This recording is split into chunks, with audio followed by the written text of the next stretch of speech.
Welcome to Tenor Tech, where I solve the problems you didn't even know you had. In this video, I will show how to draw a Porsche Taycan.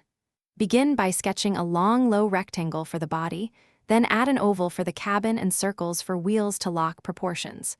Work from big shapes to smaller details, keeping lines light and confident.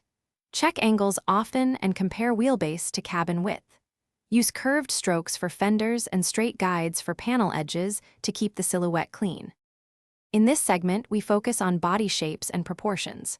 Place the wheels first, then draw a long hood flow and a sloping roofline to capture the Taycan profile. Use an oval for the cabin and adjust the distance between wheels to match the reference. Lightly mark the front fascia and rear haunches, keeping curves smooth. This method keeps proportions accurate and makes refining panels and lights much simpler later on.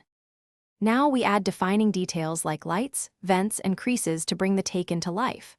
Focus on mirror symmetry for headlights and the central air intake, then refine door lines and subtle panel separations.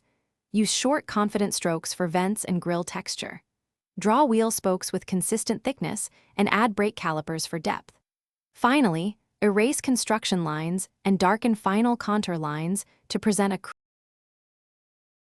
Thanks for watching. Subscribe to keep your life in tune.